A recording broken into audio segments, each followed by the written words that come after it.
You ever see something that just stops you in your tracks? Something so weird, so out of place, that for a split second you think, wait, is this real?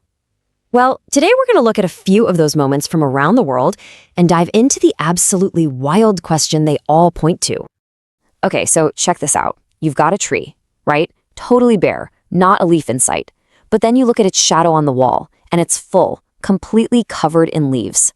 It's like a video game where the graphics haven't quite loaded in properly. You know, a classic rendering bug. Or how about this one? In the middle of the woods, there's just a chunk of snow floating, just hanging there in midair. In a game, you'd say, oh, there's an invisible platform there, maybe a piece of code the developers forgot to delete.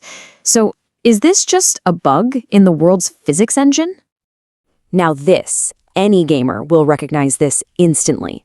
This is what we call a clipping error. It's when two objects in the game world just pass right through each other, occupying the same space. It seriously looks like someone just dragged and dropped a rock asset without turning on the collision detection for the bench. And get a load of this. Look really close at these leaves. They just don't look right. They look blocky, pixelated, like a low-res texture.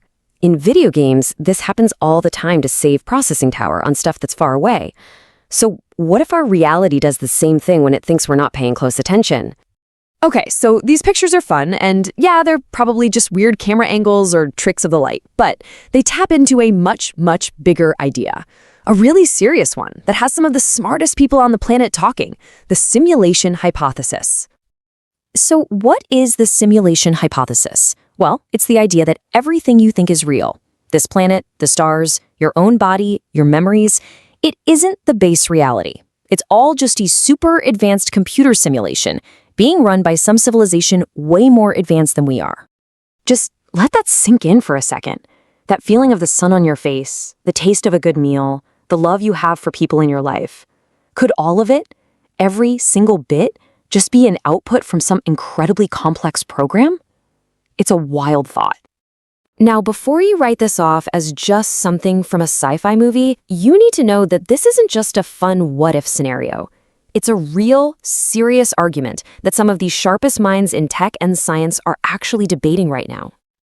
Elon Musk is probably the biggest name you hear talking about this, and his logic is actually pretty simple. Just look at video games. 40 years ago, we had Pong. It was literally 2 lines and a dot. Now, we have virtual reality that's getting so realistic it's hard to tell it apart from the real world. So he says, just imagine that trend continuing. Sooner or later, games will be completely indistinguishable from reality. And he's not the only one. You've got people like Ray Kurzweil, one of the top AI guys at Google, saying similar things. The argument goes like this. If any civilization ever gets the ability to create a simulated universe, they're probably not going to make just one. They'll make tons of them. And if that's the case, basic probability says it's way more likely that we're in one of the thousands or millions of simulations, instead of the one single base reality. But the real philosophical muscle behind this comes from an Oxford philosopher named Nick Bostrom. He put it this way: one of 3 things has to be true.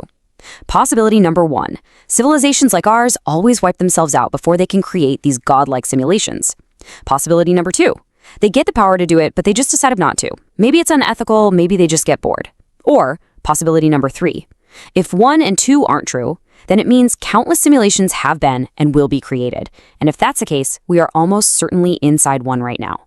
One of those 3, he argues, has to be our reality. So if we really are in a simulation, could we find proof? Could we peek behind the curtain? Some scientists think we might be able to, by looking for the limitations, the bugs, basically, in the universe's code. And you won't believe this. Not long ago, astronomers using the Hubble Space Telescope found something that should be flat out impossible. They found 3 distinct galaxies that were, for all intents and purposes, identical copies of each other. The way galaxies form is so chaotic and random, finding even 2 that are exactly the same is basically 0. Finding 3, that's a huge red flag. This thing, which they called Hamilton's object, has 2 competing explanations. On one hand, you have the simulation folks saying, see, it's a rendering error, a cosmic copy-paste glitch. On the other hand, mainstream science points to something Einstein predicted called gravitational lensing.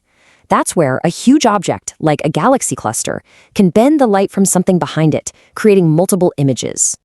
But here's the twist. The astronomers looked, and there's nothing there.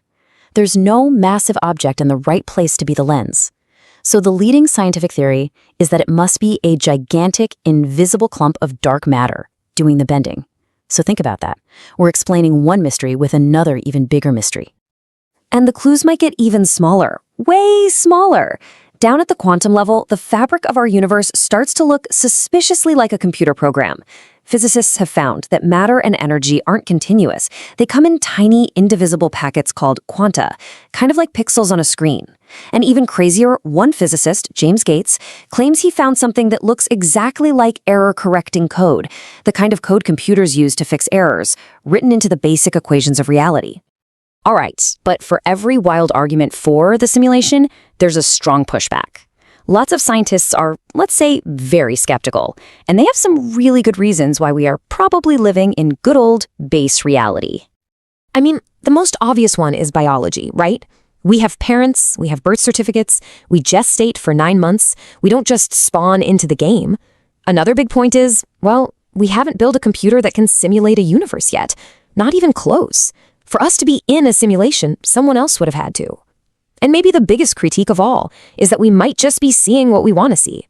Back in the 18th century, when gears and clocks were the hot new tech, guess what? Scientists described the universe as a giant, perfect clock. Today, our most advanced tech is computers, so now we see the universe as a giant computer. We're just using our latest and greatest technology as a metaphor for everything. So that leads us to the final and maybe most important question. Let's just say it's true. Let's say we find undeniable proof tomorrow that this is all a simulation. So what? What changes? Does it actually matter in our daily lives? I really like this quote from cosmologist Max Tegmark. He basically says, look, the best thing we can do is make our lives interesting.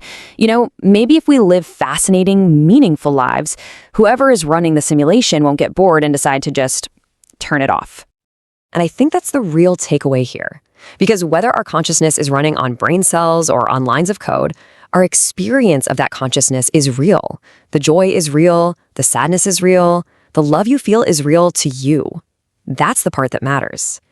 The simulation might be the hardware, but our lives, our experiences, that's the software, and that's where we actually live. So I'll just leave you with this to chew on. If you knew with 100% certainty that none of this was base reality, would you change how you live? Would you take more risks? Would you be kinder? Or would you just keep on going, knowing that this reality is the only one you've got? It's definitely something to think about. Health is the most precious gift. If this video helped you or someone you love, please like, subscribe, and share so more families can stay safe and healthy.